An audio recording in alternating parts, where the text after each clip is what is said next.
Et la réforme de l'assurance chômage qui a donc été officiellement détaillée ce week-end par le Premier ministre Gabriel Attal. Bonjour Eric. Bonjour David.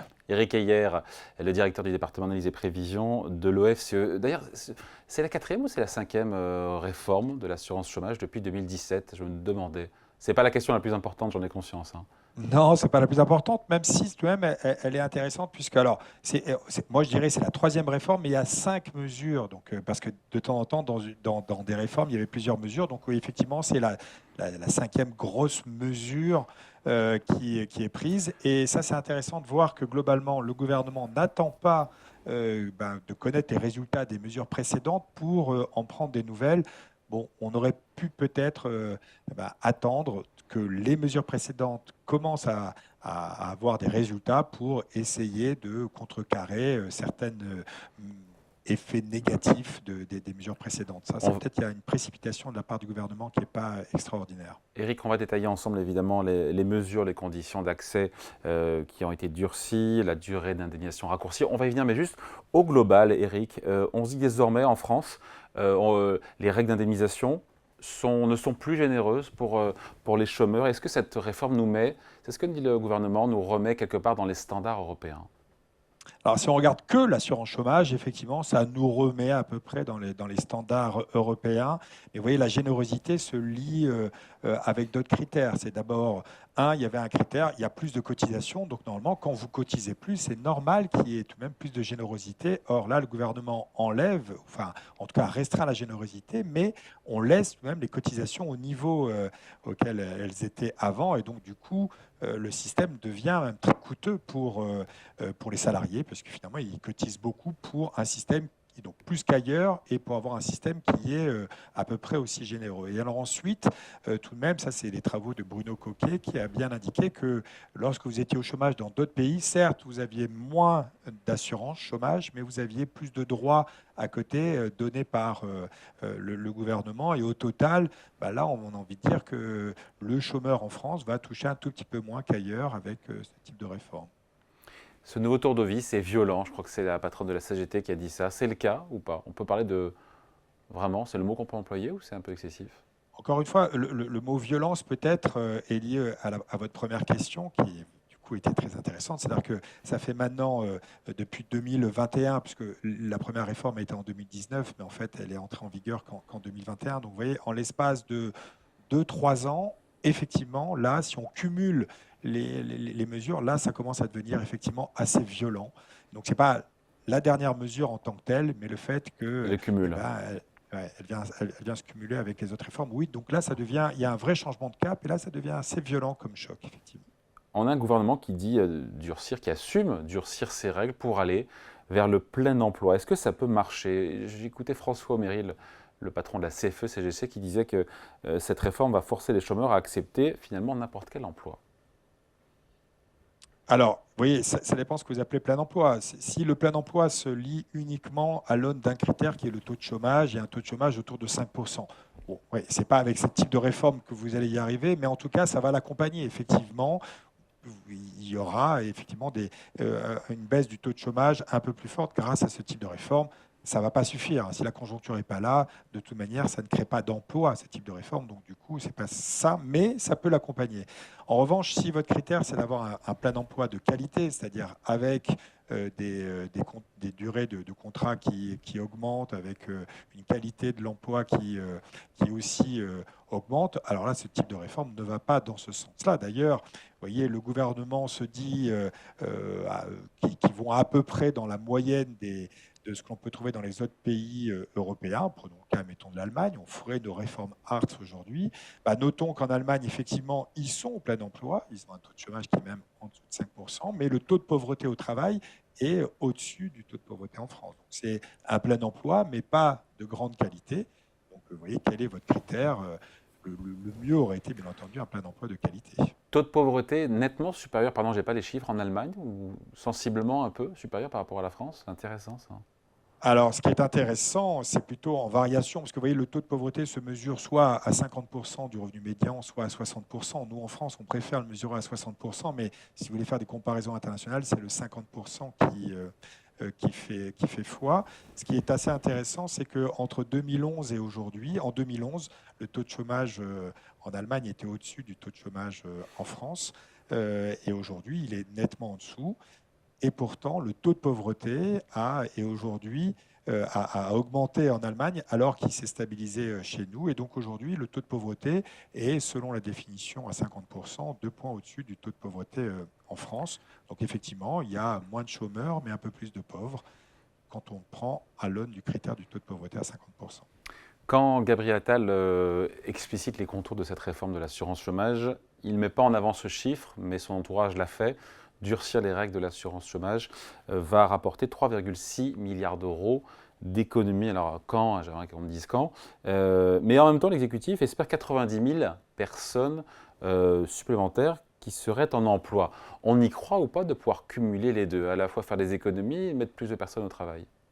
Alors, faire des économies, oui, je pense que là, il y a l'étude de l'UNEDIC aussi qui confirme cela. Donc, globalement, oui, quand vous durcissez les conditions d'affiliation, donc, globalement, il y aura moins de chômeurs indemnisés. Là, encore une fois, peut-être pas moins de chômeurs, mais en tout cas moins de chômeurs indemnisés. Donc, ça, les économies, on pourra les faire. 3 Et un chômeur qui n'est milliards, pas indemnisé, ça reste un chômeur, hein. ça reste un chômeur, mais ça coûte moins cher. D'accord, donc les économies, oui, vous allez les faire, c'est quasi évident. Et puisque vous allez aussi inciter les chômeurs relativement qualifiés à reprendre un emploi, même un emploi de moins bonne qualité, là aussi, c'est un phénomène de file d'attente. Ça ne fera rien sur le chômage, mais par contre, c'est les chômeurs qui coûtent cher qui vont du coup retourner à l'emploi, alors que le chômeur qui coûte moins cher va y rester. Donc, il y a une chance effectivement que ça fasse des économies. Bon, l'UNEDIC, le tape plutôt entre 3,6 milliards et 5 milliards. Bon, allez, c'est l'ordre de grandeur, et c'est l'ordre de grandeur à terme, c'est-à-dire généralement à partir de, au moins, il faut attendre à peu près 18 mois avant d'avoir ces économies-là. Pardon, Eric, c'est pas une broutille, hein, les montants en jeu? C'est pas une broutille, non, vous avez raison, 3,5 milliards, c'est pas rien. Alors, sachant qu'il faut le rappeler, l'assurance chômage aujourd'hui est excédentaire. C'est-à-dire que, Et le gouvernement dit que c'est grâce à ces réformes passées. de toute manière, vous voyez, l'économie, c'est multifactoriel, donc il y a plusieurs façons de lire les choses. Oui, vous pouvez dire que c'est cela. Effectivement, on peut mettre au crédit de l'État une sorte d'enrichissement de la croissance en emploi lorsque, effectivement, grâce au PGE, grâce à un certain nombre de dispositifs comme l'apprentissage, mais qui coûtent cher aux finances publiques, vous avez permis sans doute de créer beaucoup d'emplois et de faire baisser le chômage. Donc, acte, c'est possible, mais bon, à côté de cela, il faut aussi dire qu'il y a un vieillissement de la population, comme dans tous les autres pays développés, et donc aujourd'hui, il est plus simple de faire baisser le chômage qu'il y a 5 ou 10 ans.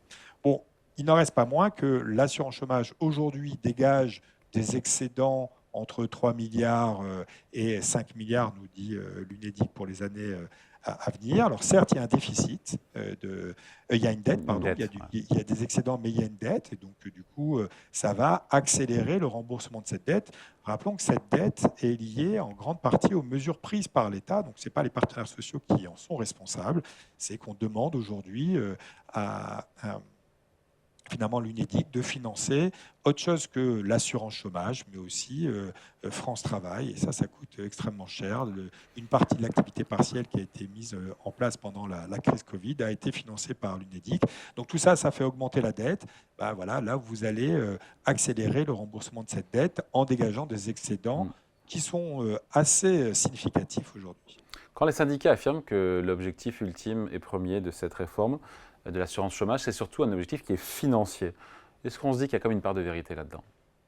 Oui, non, mais il y a une part de vérité. Aujourd'hui, effectivement, je crois, mais alors ça, c'est peut-être un petit procès d'intention, mais que le gouvernement n'a plus le plein emploi en tête. Je pense qu'arriver à 5% de taux de chômage d'ici la fin du quinquennat, c'est quasiment mission impossible si la conjoncture ne se retourne pas davantage.